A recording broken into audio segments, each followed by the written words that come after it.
Everyone, আমার চ্যানেলে নতুন একটি ভিডিওর সঙ্গে আপনাদের সবাইকে অনেক অনেক স্বাগত। আশা করছি আপনারা সবাই ভালো আছেন আর আমরাও অনেক অনেক ভালো আছি।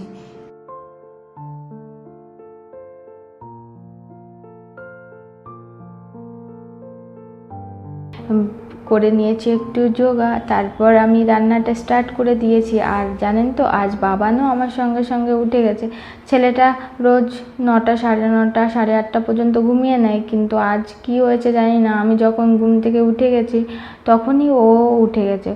তো আমাকে এখন খুবই ডিস্টার্ব করছে রান্না বান্না করতে। জানেনই তো, বাচ্চারা আর একা মায়ের কাছে থাকলে পরে সেই মায়েদের তো একটু কষ্ট হয়, তেমন আমারই অনেক কষ্ট হয়ে যাচ্ছে।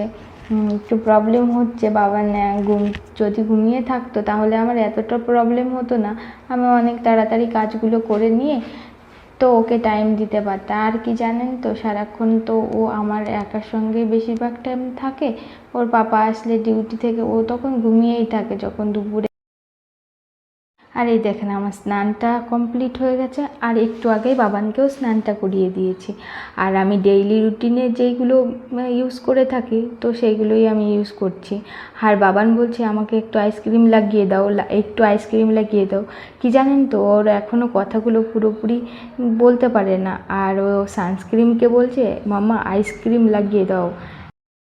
এখন পুজোটা করে নিয়ে বাবানকে খাওয়ানো কমপ্লিট হলে ওর পাপা চলে আসবে। তো বাবান তো রোজই দুপুরে খাওয়ার পরে একটু ঘুমিয়ে নেয়, ততক্ষণে ওর বাবা স্নান সেরে একদম রেডি হয়ে যায়। আমরাও দুপুরের লাঞ্চটা করে, আর কি জানেন তো, আমরাও বাবুর সঙ্গে একটু ঘুমিয়ে পড়েছিলাম। আর এই দেখেন, এমন জোর ঝড় বৃষ্টি এসেছে, একদম ঘর পর্যন্ত জল চলে এসেছে। যেহেতু আমরা গ্রাউন্ড ফ্লোরটাতে থাকি তো নিচেদের দেখে। আর ছেলেটা না ঘুম থেকে উঠে পড়েছে, উঠে নিয়ে ওর মুডটা খুব অফ হয়ে গেছে। আর এখন সন্ধ্যা 7টা বেজে গেছে, আর আমরা যাচ্ছি একটু বাবুর মুডটা ঠিক করতে। এই দেখেন, বৃষ্টির পরে গাছটাকে এত সুন্দর লাগছিল। আর এটা হচ্ছে আমাদের ঘরের একটু সামনেই গণেশ মন্দিরটা, আর রাতের আলোতে ভীষণ সুন্দর লাগছিল। আর এটা হচ্ছে, দেখুন, বৃষ্টির পরে বাইরে স্ট্রিট ফুডগুলোর দোকানে এমন ভিড় জমেছে। আর আমরাও নিয়ে নিলাম একটা সামোসা চাট, তারপর ওখান থেকে খেয়ে চলে এলাম এই যে বাবানের জন্য একটু শপিং করতে। আর বাড়ি ফেরার রাস্তায় আছে এক বাঙালি মিষ্টির দোকান, তো সেখান থেকে কিছু মিষ্টি আমরা ট্রাই করব। আগেও করেছি, আমাদের তো খুবই ভালো লাগে।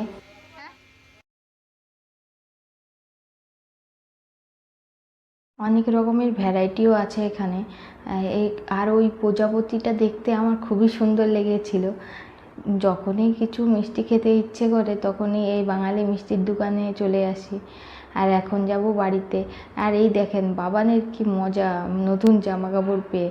আর ঘরে ফিরে দেখছি পাশে প্রতিবেশী ঘরে রাতের খাবারটা রেখে গেছে, মানে অনেকটাই বিরিয়ানি রেখে গেছে। বাইরের থেকে একটু একটু ওই সব খেয়ে এসেছিলাম, তো এই বিরিয়ানিটাতে আমাদের ফুল ডিনার হয়ে যাবে 3 জনের। তো আজকের ভিডিওটি এই পর্যন্ত। যদি ভালো লেগে থাকে তাহলে একটু লাইক করবেন এবং কমেন্ট করবেন, চ্যানেলটিকে সাবস্ক্রাইব করবেন। আর এখন হয়ে গেছে অনেক রাত, খাওয়া দাওয়া কমপ্লিট হয়ে গেছে, আর বাবান করছে দুষ্টুমি। Bye, good night.